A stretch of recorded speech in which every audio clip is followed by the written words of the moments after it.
While growing up, I listened to my dad's big fish stories of snorkeling amongst the colorful rainbows of fish, limu, and corals, night diving in Palau, spearfishing and catching octopus, swimming with sharks, gigantic groupers, aggressive ulua, and scary barracudas up in the northwestern Hawaiian Islands, seeing bioluminescent waters and double rainbows when the moon was full. His friends would call him Makakai, Maka meaning eye and Kai meaning ocean, because he was so good at finding and identifying things in the water. It was like he had a third eye on his forehead. I am from the islands of Pohnpei and Chuuk in the Federated States of Micronesia. I was born in Pohnpei, but because of my dad's job working with the government, we moved around a lot in the Micronesia region. So I've lived in Saipan, in Palau, in Chuuk, and Pohnpei. So I didn't get to live and grow up in one island. Dawn is amazing. I am so lucky I got to spend so much time with her on the pressure drop, and to also just be there to witness and to support the next deep sea diver woman. Coming from the deep, and it seemed like a very exciting time. It was an exciting time for everybody, but there were some struggles that I had with personally. Um, Self-identity, I think, because I always thought of, you know, I mix ethnically. I'm half Japanese. I'm Micronesian and Filipina. So I didn't feel worthy to be the first Pacific Islander to go down to the Challenger Deep.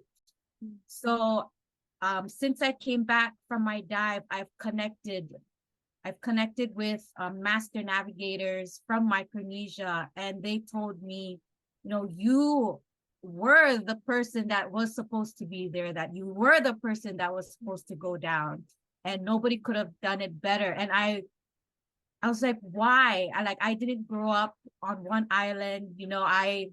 I moved around a lot, and they said, exactly, that's the reason why. Because as navigators, we didn't stay on one island. Navigators, we moved from island to island, building relationships, trading, building community. And so I didn't think of that as a strength. I looked at it as a weakness for me, but from speaking to them and hearing their stories, it was actually a strength that brought me so much peace and a reassurance, knowing, feeling that, yeah, maybe I was meant to be there. I was selected for a reason. So this whole journey since the Challenger Deep has been such a huge opportunity of growth, and also reconnection and self-discovery for myself. There are many young Micronesian kids who were born and raised outside of Micronesia. Many of them here in Hawaii have never been home, or they grew up outside or in the mainland. And so I am running a project called the Matao Project, and it focuses on reconnecting Micronesian youth here in Hawaii to their navigational heritage, because they have this disconnect. And also, I think we share the same struggles of self-identity. What does it really mean to be a Micronesian? Someone who hasn't been home, someone who hasn't been raised or been brought up in the culture.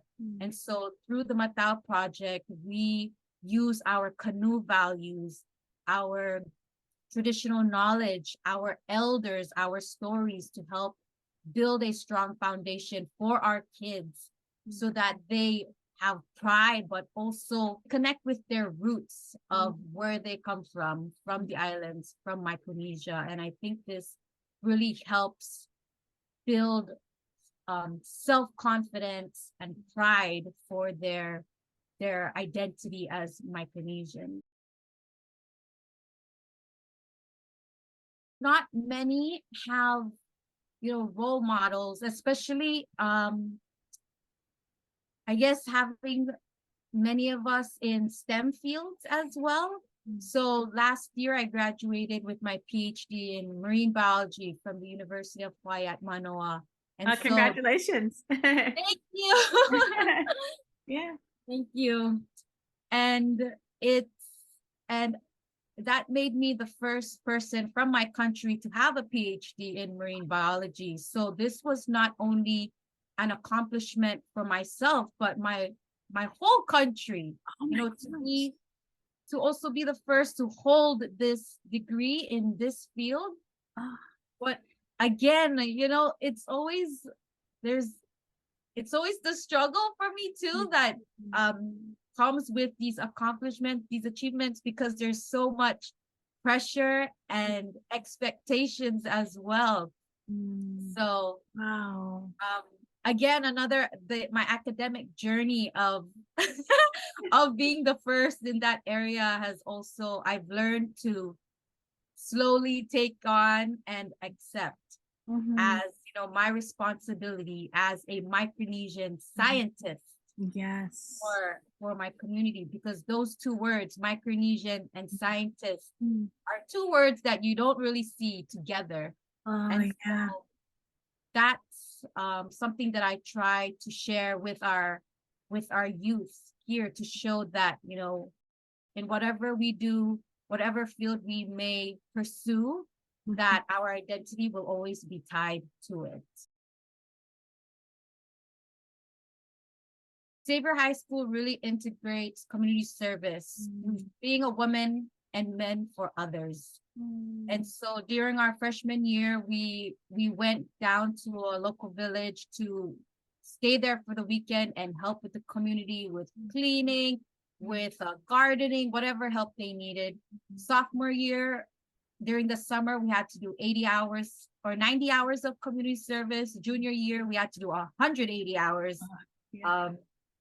of community service. And so that was always integrated into you know, growing up. And then when I went to Chaminade University, you know, I would also do community service through, you know, feeding the hungry, doing outreach in the Micronesian community as well. You know, they always say, you're a leader. I'm like, no, I'm just here to serve. I am a servant for my community, and I'm just here as, you know, a tool. I'm here just to help.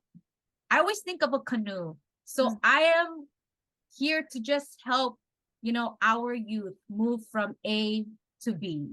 That's all. I'm just a tool. So I don't think of myself as a leader. I'm just here to help and just to, you know, serve. I'm really just here to serve. I am a servant. It's a value for Pacific Islander. It's always about giving back to our community. Many of the youth growing away from home, and so we're slowly losing that because they've grown up in the Western way of life, instead of, you know, being surrounded by their elders, by their cousins, showing them, sharing the tradition culture with them. And so their mentality changes, the action changes. So that's why with the Matao project, we're also going back, you know, to what does it mean to be Micronesian, our roots, our culture and traditions. And, you know, just asking them, what are, you know, small daily things that you do that remind you of home. And so when we walk past people, we like bend and walk. We don't just walk straight. It's just a sign of respect. And or if people are talking, you don't walk like in between them, you walk around them. Or even if people are sitting. So it's just like these little signs of, you know, us still carrying our culture even though we're away. But yes, there has been, you know, lots of changes. So when kids who grew up out here go home and they don't, you know, carry out these little you know, ways of our culture, then there's like, you know, there's like a little, hey, you know, you shouldn't do this, you shouldn't do that. And so a lot of our elders feel that slowly disappearing. But that's also due to a lot of people moving away because of climate change, education. Mm. A lot of people are in the military. If you're not living on the islands, is it hard to sort of keep your tradition? I think it is a challenge Mm. just because they're away from family, because Mm. usually we learn from our elders. And so when we're not around them, we're just with our nuclear family, then there's nobody to pass on that knowledge to them. Yeah. So yeah, so our kids, our Matao kids, I know they're trying. They're Mhm. trying.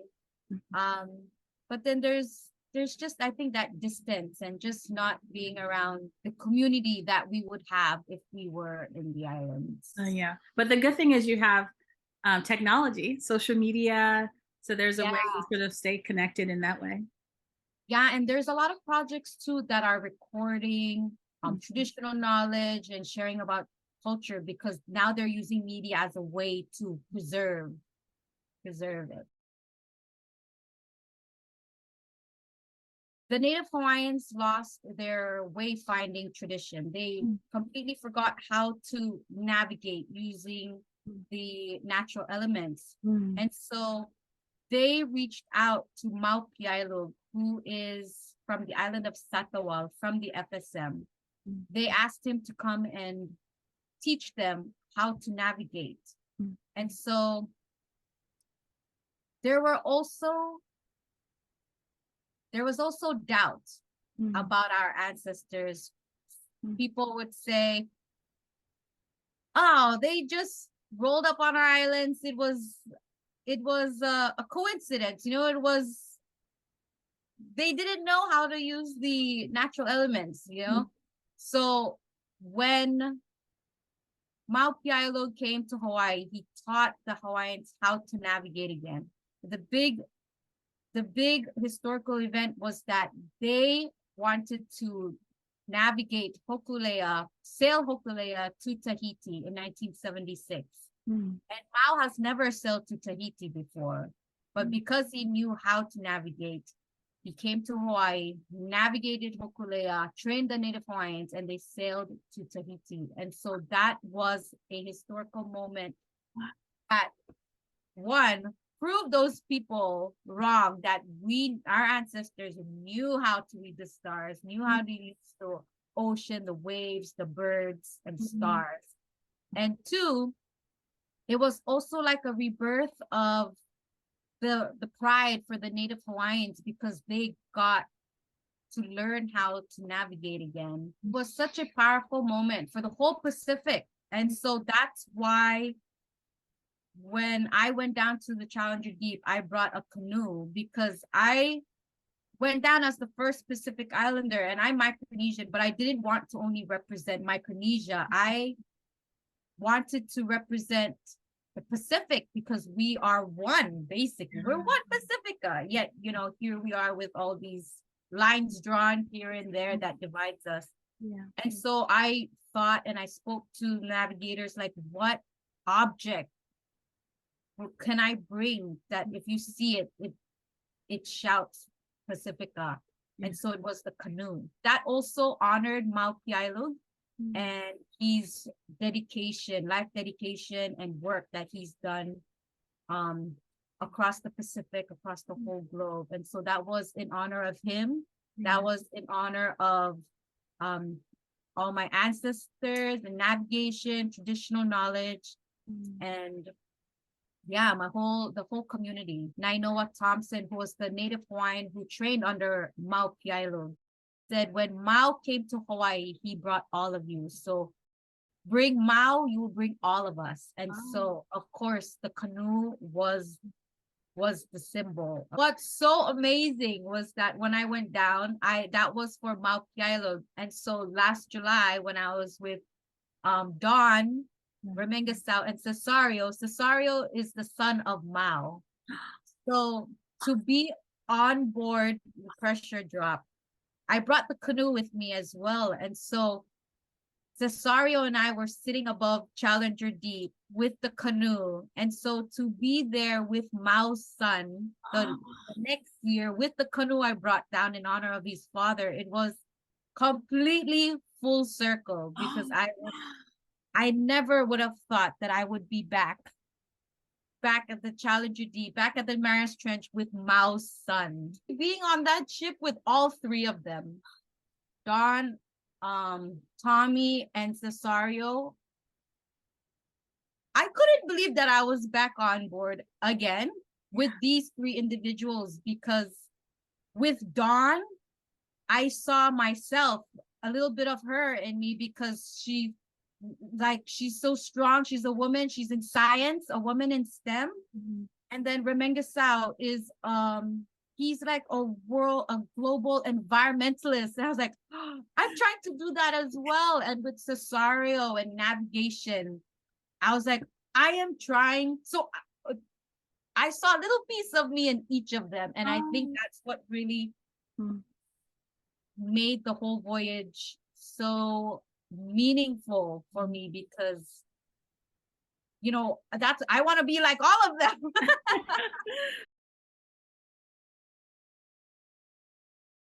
The significance of having those two words together, to be a Micronesian, to be a scientist, being able to weave together my cultural heritage as a Micronesian, but also with my background as a scientist. And there's always the traditional knowledge versus science. And I always say that our ancestors were the OG scientists. We don't fall under or in the box.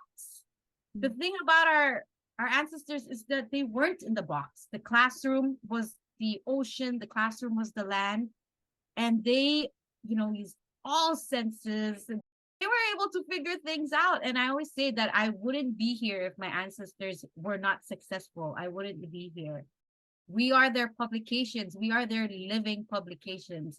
I don't think there is separation between traditional knowledge and science. Our leaders and some of the navigators are trying to even get honorary degrees for our traditional knowledge holders, because they teach at like the universities, because they don't have their degrees, they're not held at the same standards. And so I'm like, heck, they know way more than we do. I mean, I have a PhD in marine biology, but shoot, man, they know way more than I ever will in my lifetime.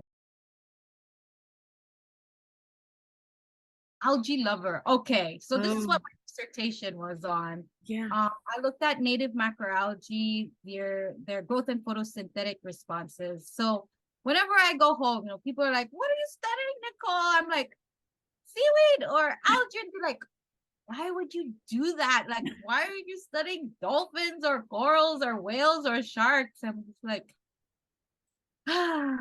let me tell you. And so I think there is also like this disconnect. Us islanders, we love our fish. And so what do our fish eat? There's this disconnect, this lack of understanding between our primary producers. We always say we want to make sure that our oceans are healthy. We want to make sure our oceans are resilient. But if you want to do that, you have to take care of the foundation of the reef, which are our primary producers. And I always use Jenga as an example to explain this idea, because at the bottom of Jenga is the block game, so you move one block at a time. Yes. What happens when you remove the bottom block? The whole structure is going to collapse, and that's exactly what's going to happen to the food web if we do not take care of our marine plants, our primary producers. That's exactly what's going to happen. Our food web is going to collapse, and that's going to affect our food security. And so that's what I try to use my research as a way to connect to the community, because they don't understand. Our fish are healthy. Our fish, we want to continue to eat fish, but okay, we have to make sure that their food is there. Currently, I am the science advisor for Blue Prosperity Micronesia. And so I serve as a bridge. I think of myself as a bridge. As a Micronesian scientist, I make sure that the scientists from the Waite Institute understand the cultural side when working with our communities back home. And then I make sure that my community understands the science. So being that middleman between the local community and the scientists. And so it's great that I am able to, to have my scientist cap on and then have my indigenous hat on. And so to work with other scientists who do not understand the cultural aspect, the cultural side when working with local communities, it's so important for me to be that voice to make sure that, they're just not coming in, telling them what to do and doing it their way, but to make sure that when they are going to work with local communities, that they do their own part in understanding the culture, making sure that the right cultural protocols are followed, and just being respectful, really just being mindful of the place that they're working in. Because like when you go home, when you enter a space like the water or the forest, the jungle, a river, we always have a chant a chant to say, to acknowledge our ancestors, acknowledge, the spirits in the area, as a way to show respect. We don't just go in and, collect species and collect samples. There's a proper way to do things when working with local communities. Working with scientists who are working with local communities, just making sure and being the voice. I was at Impact 5 in Vancouver in February. So that was the International Marine Protected Area of Congress. And so I was able to network and meet a lot of young people as well, because they really put weight on the youth taking charge of, all these efforts towards, marine protected areas, towards the 30 by 30, and also traditional knowledge. So the two main takeaways that I had was to, youth led, and also traditional knowledge at the base or the foundation of these efforts. And so, I was able to connect.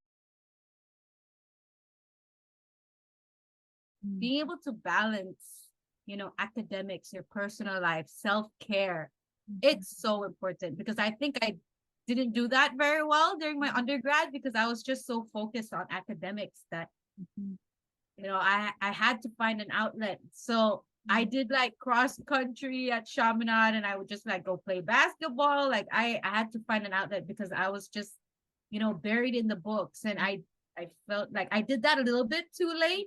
So, being able to just have a balance on about everything, because you want to stay sane. Oh, yeah, exactly. But yeah, because I think if whatever your purpose or what you're called to, if you're not in the right frame of mind, you're not going to be able to continue down the path that you're called to. It was like pulled in so many different directions. And I think for you, I just love how you have acquired knowledge with regard to science, but you have held so closely to your culture too. I think that that's just absolutely beautiful. Yeah. So, I'm still discovering myself, because like I said, I island hop basically all my life. I didn't sit down and have that, strong connection to my elders. So it's never too late. I'm doing that now. And so for our kids to see that, they're not alone. Like, your leaders too are probably even struggling with that. I've moved around a lot. Growing up, I was just always, I guess the good thing about jumping was that I learned early in my life to adapt. adapt to a new school, adapt to a new culture, adapt to new language, to community. And I think that really helped me when I came out for college. And also going to Xavier, because the student body was students from all over Micronesia, different language, different culture, different upbringing. And then coming out to Chaminade University, being in a completely, different place, but also doing summer internships. Like I went to Costa Rica, I went to Belize. Like I did a lot of traveling as well. And so I just love traveling and being in different places, different cultures, because that really, I always give this advice as well. Travel as much as you can, because when you travel, you appreciate your culture, your island so much more. You're a scientist, but you're also culturally aware of different regions of the world. That's really good. Yeah. So it's a good mix of both, because the Native Hawaiians love their limokala, love their sargassum. So limo means algae in Hawaiian, and kala means to forgive. So kala, it grows in long strands, and so it's used for a forgiveness ceremony called ho'oponopono. So if there's conflict between two parties, they use limu kala as a way to symbolize that peace or forgiveness has been reached, and so they exchange the limu kala wreath. And then it's also used as a cleansing limu. So like fishermen, before they go out fishing, they make sure that everything on land is settled, because you don't know if they're going to come back. And so they put limu kala around as a lei, and then they walk into the ocean and have the lei slowly lift off their head as a way to that's cleansing the ocean, uplifting up all the problems and whatnot before they go out. So limu kala, very culturally significant here. Palau was where I first learned how to swim. Oh, really? Yeah. My passion for the ocean comes from my dad.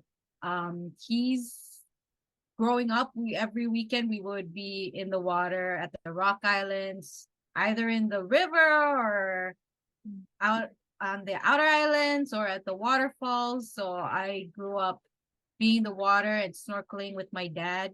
My dad, he would snorkel and point out all these corals and algae. So he's a ocean boy, and so I think that's where I got it. I don't think that's where I got it from. So I grew up in a noisy, loud, full household. Oh, yeah. Yeah. Well, it sounds like you turned out okay, though. I hope so. I don't know. They say I'm crazy. So have you ever been asked to write your story in this way? No, never. Yeah. So that's why I'm so excited to get. So was it hard for you, or was it hard for you to just okay, who am I really? Because I think one of the things in our society is that people don't really, it's just surface level. People don't really like to sort of go deep into, especially people that they don't know. But I think there's so much value in being able to really know someone. It's so much powerful when it comes from us, from our own voices, from our own perspective, instead of having other people tell our story.